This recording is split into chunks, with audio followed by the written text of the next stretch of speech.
வெற்றிவேல் முருகனுக்கு அரோகரா. சிங்காரவேலன் திருத்தல யாத்திரை நேற்று தான் தொடங்கினேன்.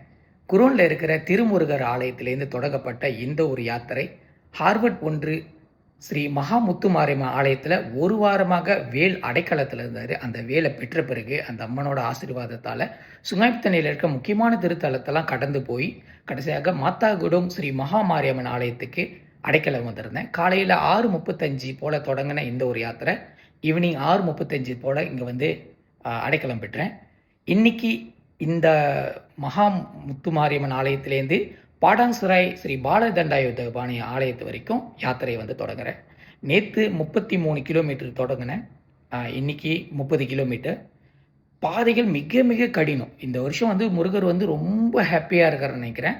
ஏன்னா மழை இல்லை, ரெண்டாவது பாதை வந்து தீக்குழி போல் இருக்குது. அவ்வளோ கடினமாக இருந்துச்சு. ஸோ எங்கன்னா சுங்கைத்தண்ணியில் இருக்கிற சீமாட்லேருந்து நம்ம சுங்கைத்தண்ணியோட தமிழர் சுடுகாடு வரைக்கும் சரியான சூடு. அந்த சூடை கடந்து போகும்போது அதோட வேதனைகள் கிவ் அப் பண்ணுற மாரிலாம் மனசுக்கு தோணுச்சு. அடைக்கலம் அதுங்க சின்ன சின்ன பஸ் ஸ்டாப்பில் நின்று தான் வந்திருந்தேன். இருந்தபோதும் முருகர் மேலே பாரத்தை போட்டுட்டு இந்த ஒரு பயணத்தை நான் தான் தொடங்கினேன், நானே முடிச்சாகணும், என்ன நடந்தாலும் பரவாயில்ல, முருகா உன்னை வந்து பார்த்துடணும் அப்படின்னு சொல்லிட்டு என் பயணத்தை தொடங்கியிருக்கேன். இந்த ஒரு யாத்திரா சிங்காரவேலை யாத்திரை வந்து பிணை தண்ணீர்மலை முருகர் ஆலயம் வரைக்கும் தொடரும்.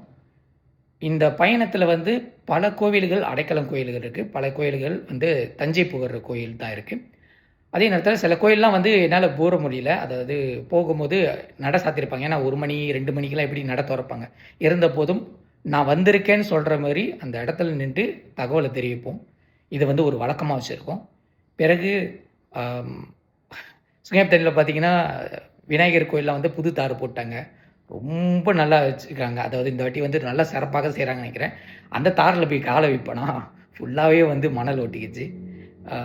கொஞ்சம் கடினமாக தான் இருந்துச்சு. ஏன்னா சூடு உள்ளுக்கு இருக்கிற காலோட பாதத்தில் இருக்க சதைகள்லாம் வந்து அப்படியே ஒட்ட ஆரம்பிச்சிருச்சு. இருந்தபோதும் மனசை திடப்படுத்திட்டு என்னோடய யாத்திரையை வந்து கடந்து போயிட்டுருக்கேன். நீங்களும் உங்களோட விஷயத்தில் வந்து என்றைக்குமே கிவ் அப் பண்ணாமல் கோ ஆன் பண்ணிக்கிட்டே இருங்க. முருகர் மாதிரி பாலத்தை போட்டுருங்க. வலி வேதனை இதெல்லாம் வந்து தற்காலிகமானதான் ஒரு விஷயம்.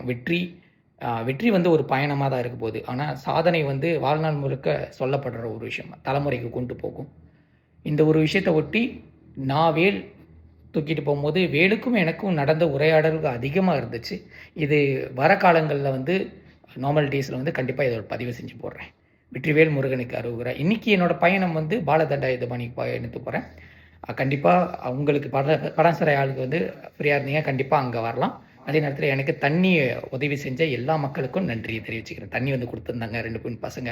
அப்போ நான் கேட்ட பக்கத்தில் ஐயா இளநீ வேணும் ஐஸ் போடாமல் அப்படின்னு சொல்லிட்டு ஒரு தம்பிகிட்ட சொன்னோன்னா உடனடியாக போய் வாங்கிட்டு வந்தார். அந்த தம்பிக்கும் நன்றியை தெரிவிச்சுக்கிறேன். போகிற வழியில் தண்ணிகளை கொடுத்த அந்த தம்பிகளுக்கும் நன்றி தெரிவிச்சுக்கிறேன். இதில் என் ஃபேமிலிக்கு நன்றி சொல்ல மறக்க மாட்டேன். காரணம் எனக்காக சமைச்சு எடுத்து வந்து இந்த ஆலயத்தில் எல்லாருக்கும் சாப்பாடு கொடுத்தாங்க. வர ஆலயத்தில் மக்களுக்கெல்லாம் அவங்களுக்கும் நன்றி தெரிவிச்சுக்கிறேன். நாளை சந்திக்கிறேன்.